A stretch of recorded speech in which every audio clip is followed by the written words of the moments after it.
What if I told you the same grade of baldness doesn't always look the same? Yes, it's true, because hair loss affects everyone differently, even when the grade is the same. In this video, we will tell you 4 completely different stories of the same grade of baldness. 2 of them were battling the challenges of diffuse grade 3A baldness, while the other 2 were dealing with diffuse grade 5A baldness. One of whom had been experiencing hair loss for the past 3 to 4 years, primarily due to genetics, as his father also struggled with baldness. This hereditary factor gradually pushed him into a more advanced stage of hair loss. The other one tried to take control of his hair loss, for which he tried homeopathic medicines, which did slow down the shedding to some extent. But it never completely stopped. Over time, the thinning progressed and his hairline continued to recede. Now you might be wondering, if 2 people have the same grade of baldness, shouldn't their treatment be the same? Does the grade decide the exact number of grafts needed? Can 2 people with the same grade expect similar results? Well, here's the interesting part. Even with the same baldness grade, each patient had a distinct pattern of hair loss. That's why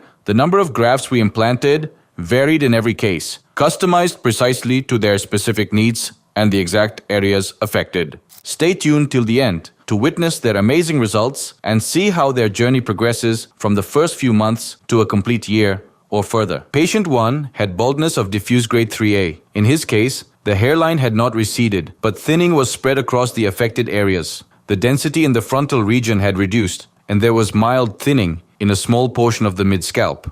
The rest of the scalp had healthy hair follicles with good coverage. Our experts planned to restore density in the hairline, fill the frontal zone, and address the slightly affected mid-scalp area to achieve a fuller, more balanced look. Patient 2 also had diffuse grade 3, a baldness, but his pattern was different. His hairline had receded in an M-shaped pattern, creating visible sparseness at the frontal corners. There was also thinning through the center of the frontal area, extending slightly into the mid-scalp. The remaining areas of the scalp had healthy growth. Although patient 1 and patient 2 were diagnosed with the same grade of baldness, their patterns were different. Patient 1 had uniform thinning without hairline recession, while patient 2 had a receding hairline combined with patchy sparseness in the frontal zone. When assessing their donor areas, both had healthy follicles with almost similar density. However, patient 2's hair length was slightly longer, which made his donor area appear denser to the eye. Patient 3 presented with diffuse grade 5A baldness.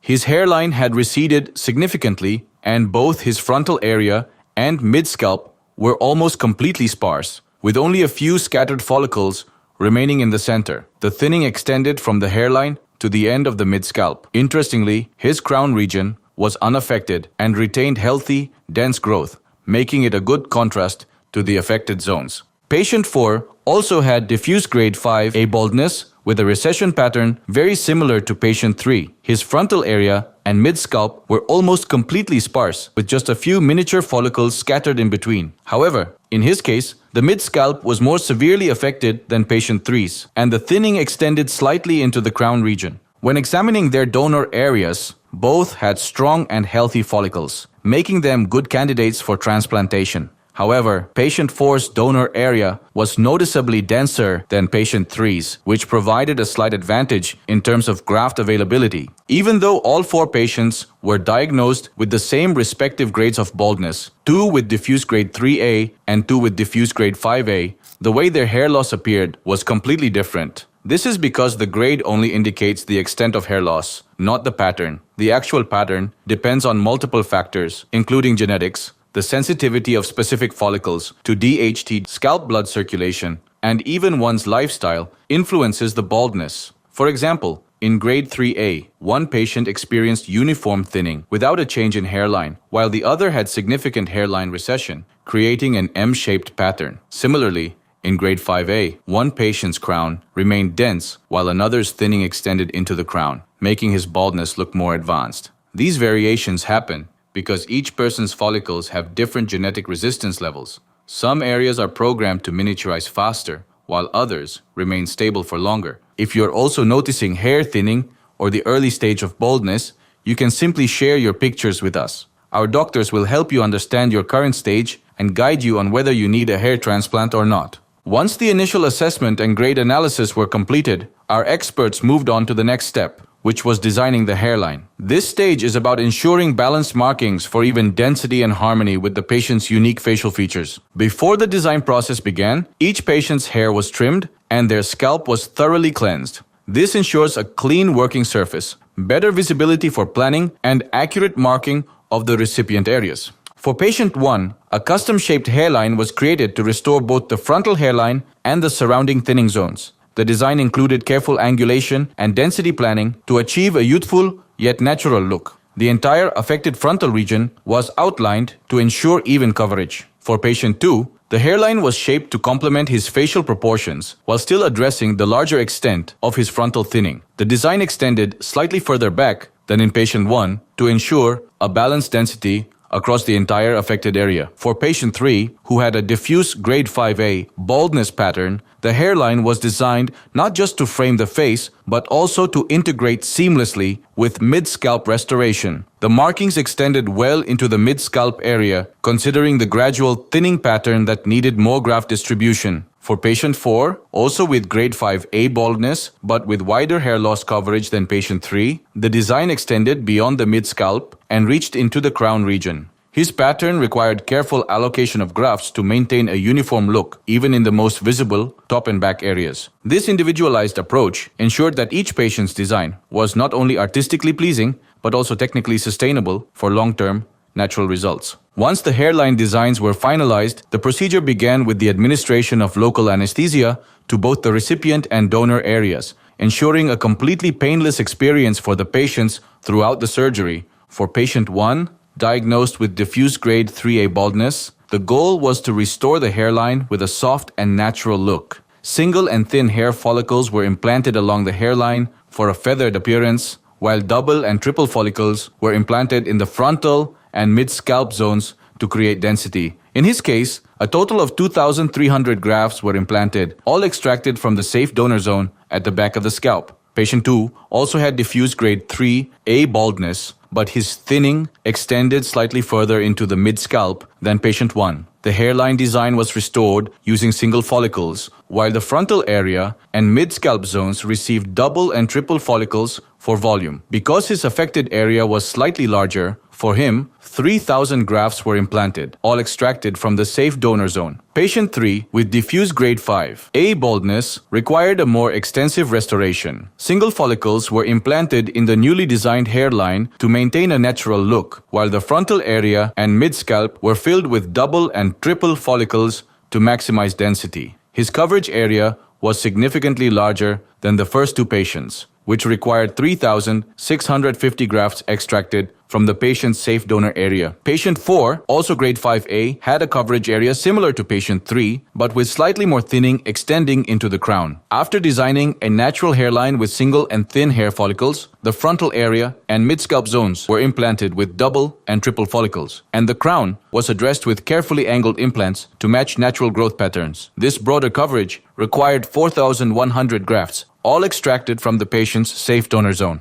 Even though patients 1 and 2 had the same baldness grade, and patients 3 and 4 shared the same grade, if you want to learn more about the procedure, comment hair transplant. Our experts will tell you every aspect of hair transplant. After the transplant, each patient visited the clinic at different periods to show their progress. So let's take a look. 1 month post-transplant, patients 1, 2, and 3 visited the clinic for their first scheduled follow-up. This stage allows our experts to assess healing, manage expectations, and ensure that each patient's scalp and transplanted follicles are progressing as planned. For patient 1, our experts observed minimal shedding in the transplanted area. This shedding is a part of the post-transplant cycle and happens when the hair shafts detach to make way for new follicular growth. The patient also showed mild redness along the implanted hairline and frontal area, a common post-surgery sign that gradually fades over a few weeks. Importantly, his donor area had completely healed, and there were no signs of infection, irritation, or dandruff. His overall healing process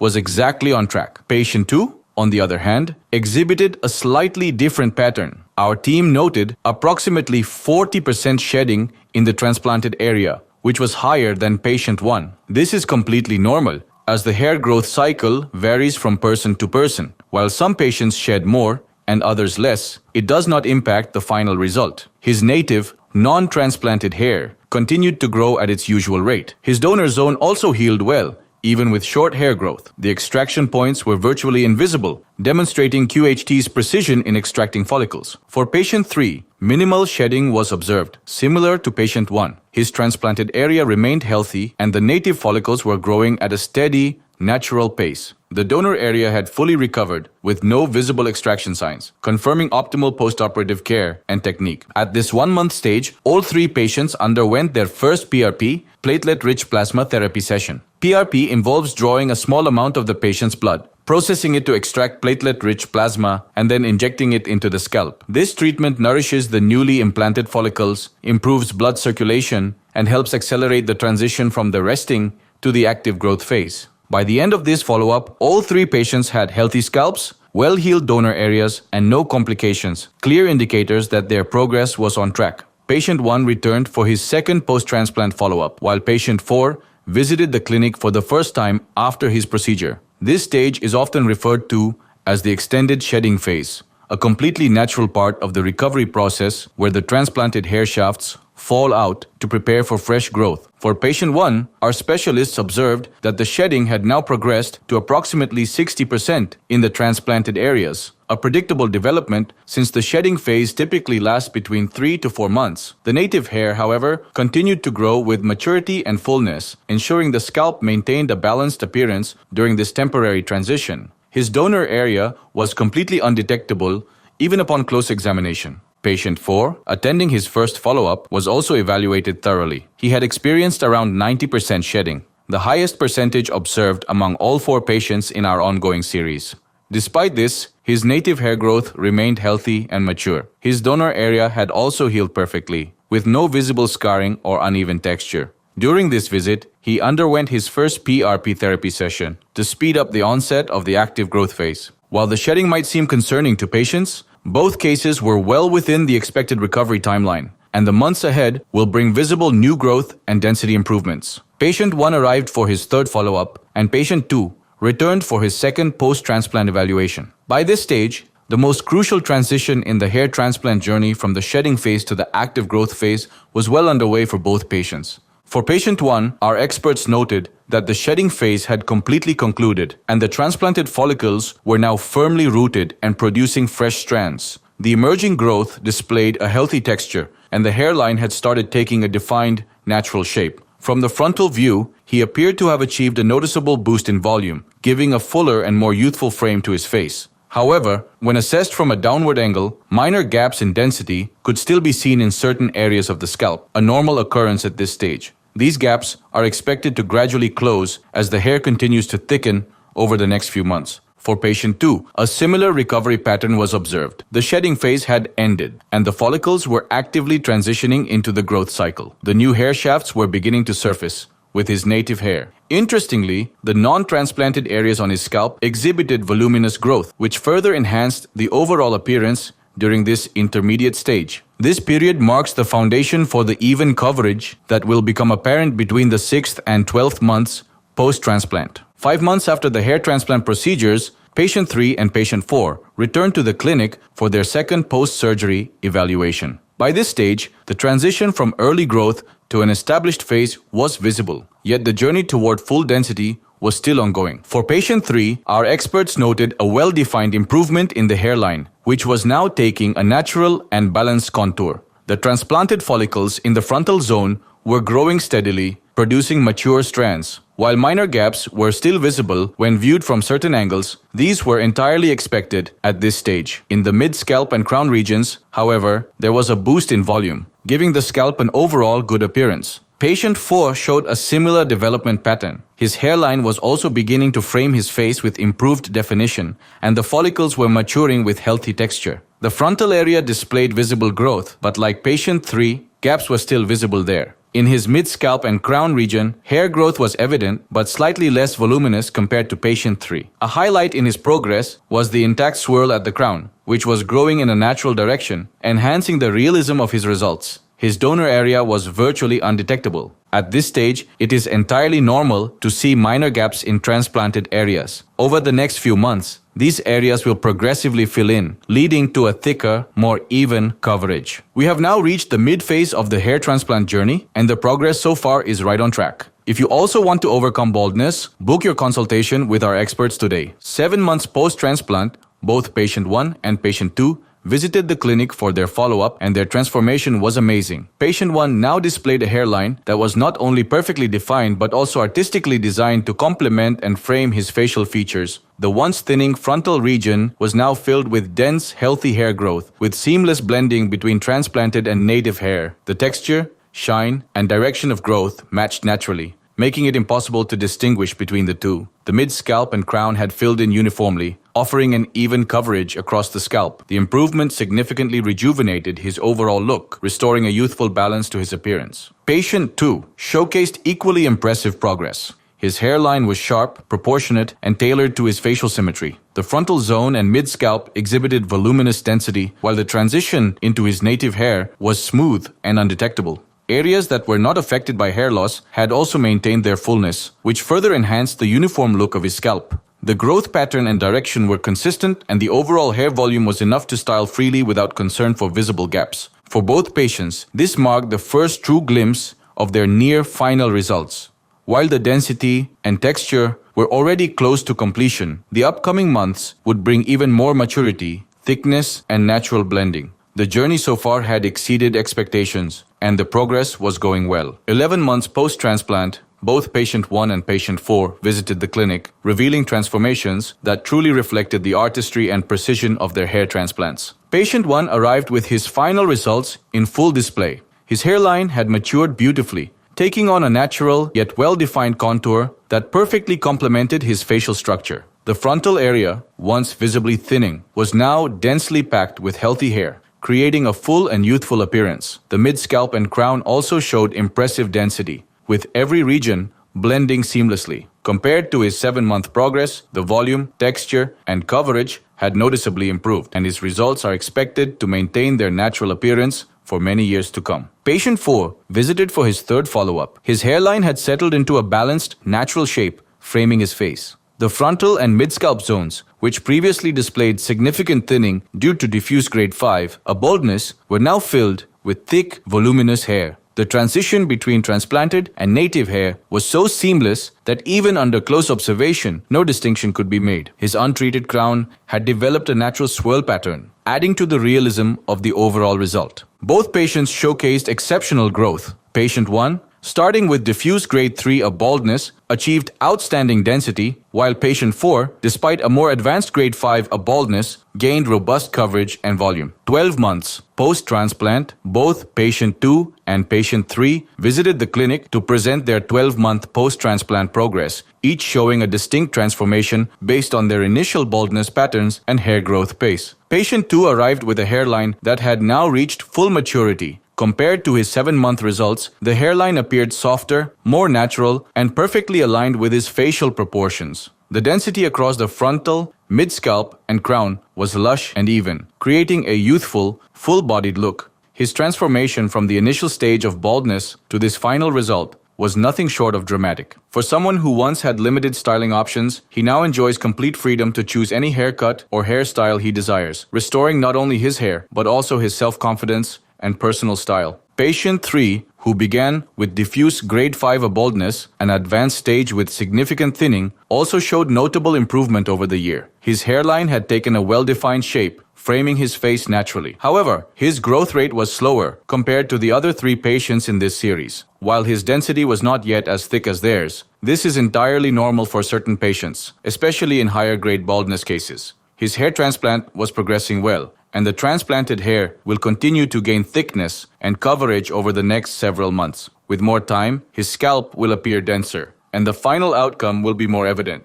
Both cases highlight that every patient's journey is unique, shaped by baldness grade, growth pace, and individual hair characteristics. 13 months post-transplant. Patient 4 visited the clinic for his follow-up, eager to showcase his final results. Having last visited at the 12-month mark, the difference in just 1 month was subtle, yet significant. His hair had now taken on a more mature and refined appearance, marking the completion of his transformation. The hairline was perfectly defined, framing his facial features with precision and a natural flow. What once appeared as a receded and thinning front was now a strong, youthful frame. The frontal zone displayed dense, uniform coverage, with no visible gaps or irregularities, while the mid-scalp showed a rich, voluminous texture that enhanced the overall density. One of the standout improvements was the crown region, where the natural swirl pattern had developed fully, adding to the realistic and undetectable result. Every zone, from the hairline to the crown, was filled in beautifully, leaving no patchiness or artificial look. Compared to his earlier follow-ups, the 13-month mark revealed the final polish in his results. Patient 4, who began with diffuse grade 5, a baldness, had successfully regained a full head of hair, restoring not just his appearance, but his confidence. 16 months post-transplant, patient 3 visited the clinic for his follow-up, and this time, his transformation was outstanding. When he last visited at the 12-month mark, his progress was already impressive, yet there were still a few areas, particularly in the mid-scalp, where slight gaps could be noticed under close inspection. Now, 4 months later, those gaps have filled in, creating a uniform, lush coverage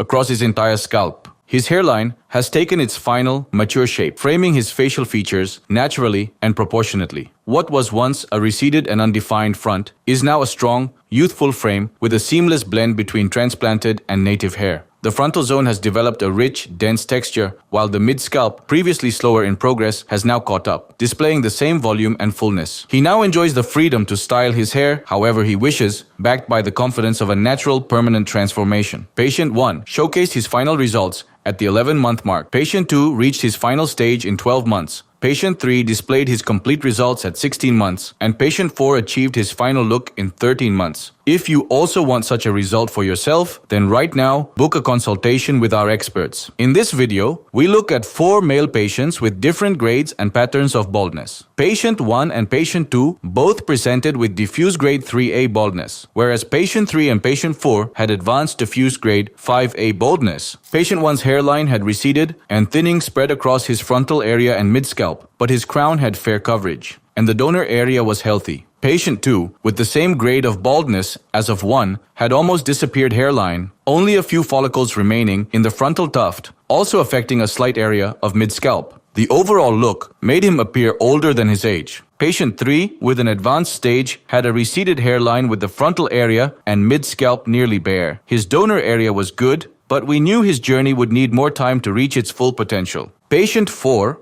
also had an advanced stage of baldness. The affected zones were extensive, from the hairline all the way to the crown, but like Patient 3, his final density would require strategic planning and patience. After careful assessment, our experts customized hairline designs and graft distribution plans for each of them. For Patient 1, 2,300 grafts were implanted. For Patient 2, 3,000 grafts were implanted. For Patient 3, 3,650 grafts were implanted. For Patient 4, 4,100 grafts were implanted. In the first few months, all 4 patients go through a shedding phase where their hair shafts temporarily fall out before regrowing stronger. By 11 months, Patient 1 was ready to showcase his final results. His hairline looked mature and perfectly defined. Every zone, from front to crown, was full and dense. Compared to his starting point, it was a complete transformation. At the same 11-month stage, Patient 4 came in for his follow-up. His hairline had taken on a refined shape, and the mid-scalp was filling out beautifully. Even the crown showed an improved, voluminous swirl. For someone who started with grade 5 of baldness, this was an amazing change. At the 12-month mark, Patient 2 revealed his final look. His hairline was more natural than ever. Density was lush from front to back, and he could now choose any hairstyle he wanted, something impossible before. Patient 3's 12-month visit told a different story. His growth was improving, but still not at peak density. There were light gaps visible, which were common in higher-grade baldness cases at this stage. By 13 months, Patient 4's final results had arrived. The hairline, mid-scalp, and crown were all dense and natural-looking, without gaps or any hint of an artificial appearance. Finally, at 16 months, Patient 3 returned for his last follow-up. Every gap had been filled in. The hairline was solid, the mid-scalp thick, and his entire scalp displayed lush, voluminous growth. While he had taken longer than the others, his results were proof that patience pays off. As we mentioned earlier, if two people have the same grade of baldness, shouldn't their treatment be the same? Shouldn't they need the same number of grafts and get the same results? The answer is no. The grade only gives us a general framework. If you're experiencing early signs of hair loss or have already tried other treatments without results, now is the time to consult our experts. Send us your scalp pictures and we'll guide you toward the best solution. If you found this video informative, don't forget to give it a thumbs up and share it with someone who might need to see this. And most importantly, hit that subscribe button and turn on the notification bell